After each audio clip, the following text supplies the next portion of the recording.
Hey everyone, welcome to week 8 of Victorian English Language Tutoring's online course. Today we are covering linguistic terms and theories 2. So this is going to be quite a heavy content topic. I'm not going to go into explanations and examples of every definition, but instead just give you exactly what's in the study design. This will be something that you'll need to review, have a look at the slides, make notes on your slides as we go. And come back to it, continuously come back to it. Use these slides and the slides from Linguistic Terms and Theories 1 as a bit of a glossary because this comes straight from the study design and they are all terms that VCAR has deemed really important. So let's get straight into it, starting with language reclamation. This refers to the process by which a language community attempts to revitalize a language that is in danger of being lost. It includes the politics of Indigenous peoples' rights and is associated with reclaiming identity and culture from which a people have been dissociated.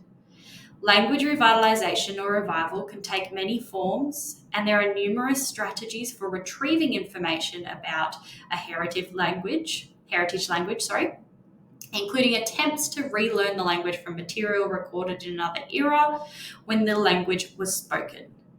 Barry Blake is an example of a Victorian linguist researching this area.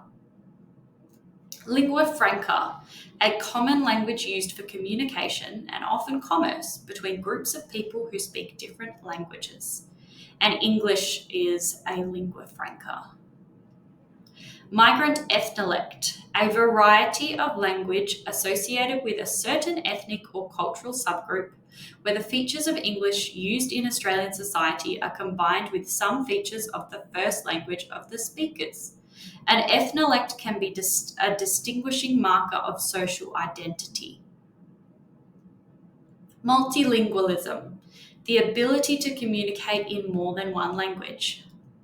Multi-word lexemes. These are sequences of words that are stored and retrieved as a single unit from our memory bank. They include such expressions as idioms, for example, to spill the beans, and phrasal verbs, for example, to switch off.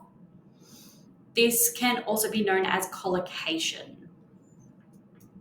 Overt and covert prestige. These terms refer to two contrasting forms of prestige. Overt prestige associated with standard variants, for example, Standard Australian English, as used by powerful groups or institutions in a society. And covert prestige associated with local language forms that emphasize identity and group solidarity. Both forms of prestige can be attained by people through the exploitation of overt and covert language norms. And we'll go into this more later in the course as well. Paralinguistic features. These are the features of speech that are considered to be marginal to language. For example, voice quality, such as a creaky voice. They include aspects of nonverbal communication, such as stance, gesture, and gaze. A pidgin is a contact language that is no one's first language. It evolves as a vehicle of communication between speakers of different linguistic backgrounds. For example, between European and non-European populations. Typically, it has a reduced linguistic structure, at least initially, but may gain complexity in both grammar and vocabulary if it remains in use across generations. A pidgin can evolve into a Creole. Have a look at Linguistic Terms and Theories 1 for a definition of a Creole. Politeness centers on the idea of politeness as an awareness of the public and or personal image of another individual and includes face needs, either positive and needs to be well regarded, or negative and need to have the freedom to act as we wish. Politeness strategies are used to mitigate face-threatening acts, both positive and negative. These ideas were proposed by Brown and Leveson. This one is Year 12s only, so don't stress Year 11s about that one. Prescriptivism. This focuses on correctness and describing language behaviour that aims to preserve imagined standards or ideals about how the language should really be. Purpose or purposes. This refers to the many reasons a text is created. Purpose can include meeting politeness expectations, establishing expertise and authority, reinforcing social distance and hierarchies, and negotiating social taboos.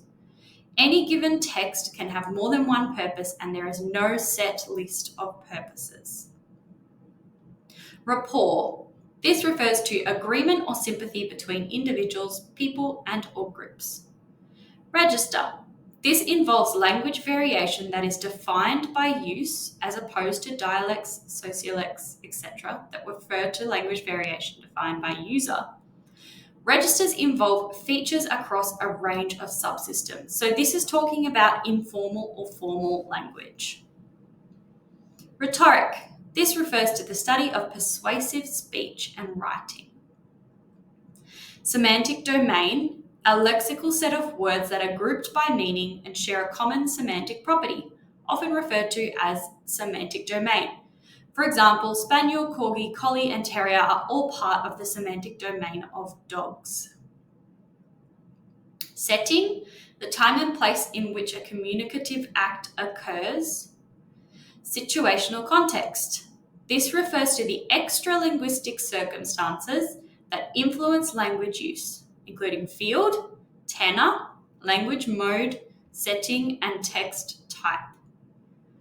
Slang, that part of very informal language use that can be characterized by metaphorical, playful, vulgar, and/or socially taboo vocabulary. Social distance. The conceptual space between individuals or groups in society created or constructed by social class, ethnicity, race, gender, sexuality, education, social and economic status, occupation, and social connections. Sociolect, a language variety used by a particular social group. Standard Australian English, the variety of spoken and written English language in Australia that represents a common language standard, agreed to by the general population and codified in dictionaries, style guides, and grammar manuals. Standard Australian English represents a prestige variety in the Australian context. So we're just talking about prestige, overt prestige. Standard English, the variety of spoken and written English language that represents a common language standard agreed to by the general population and recorded in dictionaries, style guides, and grammar manuals. So just be aware that Standard English is different to Standard Australian English. So this is written and spoken English language in Australia, and this one is just written and spoken English language in general. Standardization, the process of bringing and promoting uniformity to the writing and speaking of a language. Taboo language, this refers to language and language use that is socially prescribed as improper or unacceptable.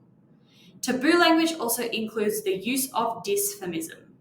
Euphemism is often used to avoid the use of taboo language. Again, have a look at Linguistic Terms and Theories 1 for dysphemism and euphemism definitions. The Great Vowel Shift. This is Year 11. A change in the pronunciation of English took place at the end of the Middle Ages, when most long vowels, such as the vowel in C, which before the shift rhymed with the modern French the, were raised, and the already closed vowels in shine, which was pronounced like today's sheen, and mouse, which is pronounced like today's moose, became the diphthongs that they are now. We talk about monophthongs and diphthongs in our phonetics and phonology term 1 lecture as well.